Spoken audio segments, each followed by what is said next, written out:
আপনারা জানেন যে আমার ভাই খুন হয়েছে।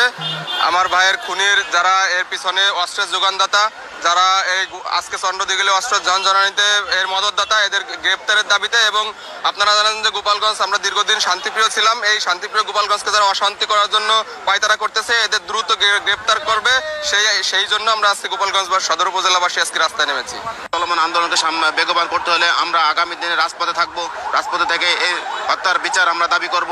আর এই হত্যার সাথে যারা জড়িত তাদেরকে অনতিবিলম্বে ধরে আনতে হবে এবং পুলিশের সহায়তাদেরকে কোর্টে হাজির করতে হবে। আর যত সময় কোর্টে হাজির না করা হবে তত সময় রাজপথে থাকবো।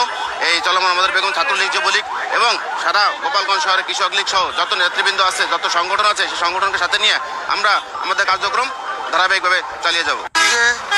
এই ৬ষ্ঠ উপজেলা নির্বাচন উপলক্ষে যে অনিয়মের মাধ্যমে রাত ২টার সময় অযৌক্তিকভাবে একজনকে চেয়ারম্যান ঘোষণা করেছিল, তার প্রতিবাদে কোনো প্রকার সবাই আমরা মেনে নিছিলাম যেভাবে যে ঘটনা ঘটুক, কিন্তু তার ৩ দিন না যাইতে যাইতেই এই নির্বাচনকে কেন্দ্র করে চন্দ্রদিঘিলের মাটিতে 2 জন গুলিবিদ্ধ হয়ে একজন মারা গেছে, আরও ৬-৭ জন হসপিটালে আছে।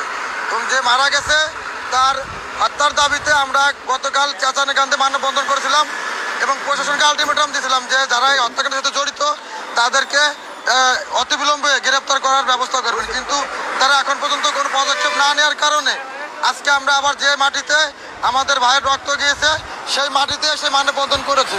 প্রশাসনের কাছে দাবি আমাদের যে এই হত্যাকাণ্ডের সাথে যারাই জড়িত আছে, সে যত বড় শক্তিশালী লোক হোক, তাকে আইনের আওতায় এনে তার ফাঁসি রায় কার্যকর করা হোক।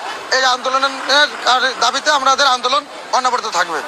আমার কর্মী যুবনেতা ওসিপুরের হত্যার প্রতিবাদে আজকের এই অবরোধ আমরা তুলে নিচ্ছি। এই কারণে আমার প্রিয় নেতা জননেতা শেখ ফজলুল করিম সেলিম ভাইয়ের নির্দেশে যে শান্তিপ্রিয় অবরোধ, ওনার নির্দেশেই আজকে আমরা প্রত্যাহার করে নিলাম। আমাদের দাবি যে এই যে চন্দ্রদিঘিলে অবৈধ অস্ত্র হয়েছে, এই অস্ত্র যে আমদানি হয়েছে, অস্ত্র উদ্ধারের জন্য আমাদের আজকের এই কর্মসূচি আমরা প্রত্যাহার করছি। যে অস্ত্র উদ্ধার তাড়াতাড়ি প্রশাসনের লোকজন করবে, আইন শৃঙ্খলা বাহিনী এটা করবে। এই অস্ত্র উদ্ধার এই দাবি রেখে আগামী রবিবার সকাল 11টায় জেলা প্রশাসকের কার্যালয় ঘেরাও কর্মসূচি আমরা আজকে দিয়েছি।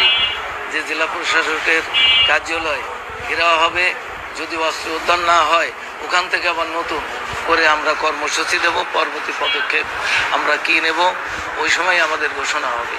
আওয়ামী লীগের নেতৃবৃন্দ আছে, তাদের সাথে আলোচনা করে পরবর্তীতে আমরা ওই রবিবারেই আবার, যদি অস্ত্র উদ্ধার না হয়, আমরা রবিবারেই আবার আমাদের পরবর্তী কর্মসূচি আমরা ঘোষণা করব।